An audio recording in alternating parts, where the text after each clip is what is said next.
YouTubers, Mike Martins here, Mike Martins channel with a housing video for Toronto. Yes, Toronto's hot topic. Toronto's the hottest thing right now on the market. Toronto is the hottest discussion all over the English-speaking world. And let me tell you what's happening down in Toronto. Everyone that parked their money into housing there or jumped on the bandwagon to get into the market before they were bought out are losing right now. And this is not good. And this video is just going to bring you back to basics from the first video I made. You have to understand housing works in cycles. I don't know if you guys remember that Russian guy that was on my page. Yeah, he's from Russia, and he was just destroying me. Yeah, Mike, you're poor. Mike didn't want to buy a house, and now he's bought out of the market, and all of us are going up, up, up. Good luck, poor boy. I don't know if you remember that guy. It's like, no, it's not that I don't want to spend $2 million on a house. It's I'm not spending $2 million on a house that's worth 300 grand, and that's why I didn't buy a house in Vancouver. And anyways, what the hell is going on? Why is this happening? And it's really bad. There's a lot of people that are bought out, and the people that are bought out are complaining and saying, oh, we weren't told this was going to happen.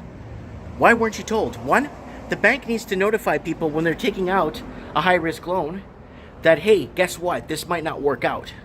Two, not only the lender, but especially if you're going to a shadow bank or a bank, you're getting a bank from a loan from a shadow mortgage company, you also got to make sure that, hey, if I don't qualify the bank and I'm doing this, you know I'm paying financing through the nose. That also should be a red flag for you not to take a high-risk mortgage. Third, stress tests weren't properly being applied. So the people were checking their total debt service ratio, and nothing was applying properly. So what happened was they weren't adding like gasoline, car insurance, cell phone bills, all that adds up to $500-600 a month. Once you drop that into your total debt service ratio, you're over your limit. So where do you get money? Where do you get money for food? From heaven? So a lot of people made these mistakes when they bought these houses for the fear of being bought out. And who's going to lose in this? The Canadian proper, the proper Canadian that without the funds and overstretched themselves and overreached themselves are the ones that are going to burn and suffer. And I'm really sad to hear that, but you know what? You can't say you weren't told, because I have no education and I can't even read, and I basically saw this happening many years ago when I started making these videos. And you can't say you weren't told. And you can't blame, oh, can you forgive us? No. That's not going to happen. Can you walk away from it? No, this is not the United States where you walk away from a mortgage and hand the keys back to the bank. You know, a lot of people in time will start paying for a house worth less than what they bought it for, and shame on them for doing that. You know, it's hard to tell people with this politically correct system. It's hard to tell people they're wrong nowadays without them getting offended. But yeah, you screwed up. You made a mistake, and now you have to find a way. You know what I'm saying? You have to find a way.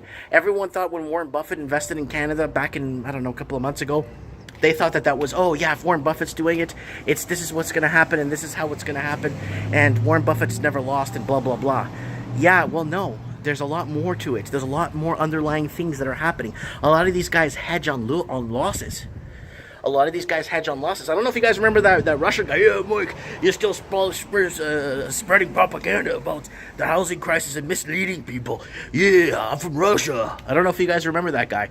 But I have nothing against Russian people, but I'm just saying, do you remember that guy who kept trashing me on the comments and destroying me and calling me, you know, this and that? And he's probably watching this video today and saying, yeah, he's probably disappeared right now, because I don't know if he's going to walk away from the 4 or 5 condos he said he bought that are probably worth less than what he bought them for.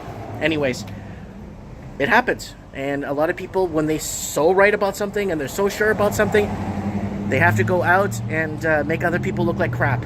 Thanks for watching. Let me know if you're on boots on the ground in Toronto. Comment below. I'd like to know.